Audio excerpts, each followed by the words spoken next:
this is Easyyi. Welcome to the world of Harry Potter. Do you know the culture and stories behind Harry Potter? J.K. Rowling has embedded English history, culture, and myths into the writing of the Harry Potter series. The last episode discussed Slytherin and Ravenclaw. For this episode, it will focus on the rest of the houses, Hufflepuff and Gryffindor. In the Harry Potter series, Hufflepuff, like Ravenclaw, is not depicted much. Rowling seems to put more emphasis on Gryffindor and Slytherin. Still, Hufflepuff represents an important part of the society. They are the middle class of the society, although they have little interest in knowledge, which are quite different from Ravenclaw. Just, loyal, patient, hardworking is what represents a Hufflepuff. They are inclusive, as the Sorting Hat once implied that good Hufflepuff, she took the rest, and taught them all she knew. Rowling chose gold or yellow for the color of Hufflepuff, and badgers as the Hufflepuff symbol. Yellow once represented benevolence in the Middle Ages, while badgers have a name for faith and selflessness. Hufflepuffs are just and loyal, just like the middle class, who pays their loyalty to those whom they see as just and work hard for a better world. Now, I'm going to talk about the house where our protagonists belong, and also the house that Rowling spent most time on. We'll teach all the Swiss brave deeds to their name.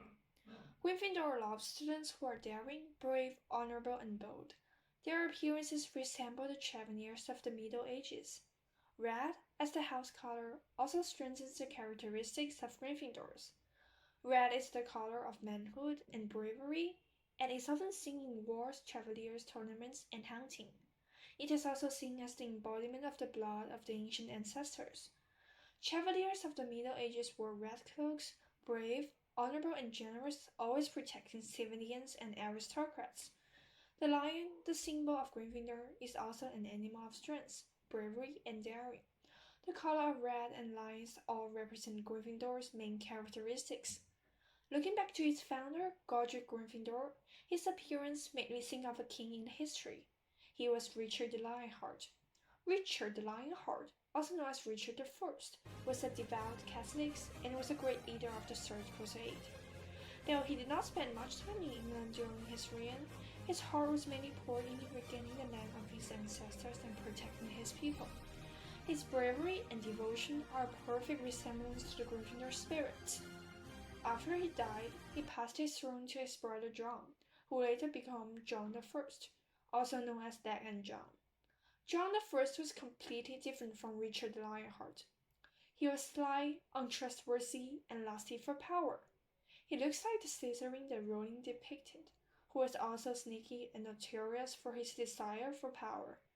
It has been said that John lost the jewel on the crown in the March of Norfolk, where in the Harry Potter series, Salazar Slytherin originated. Rowling might have written the two characters and schools according to these two completely different kings.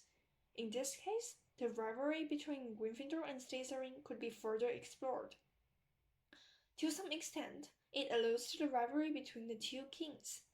While one king cared more for the people and little for the power, the other pursued power to a great extent.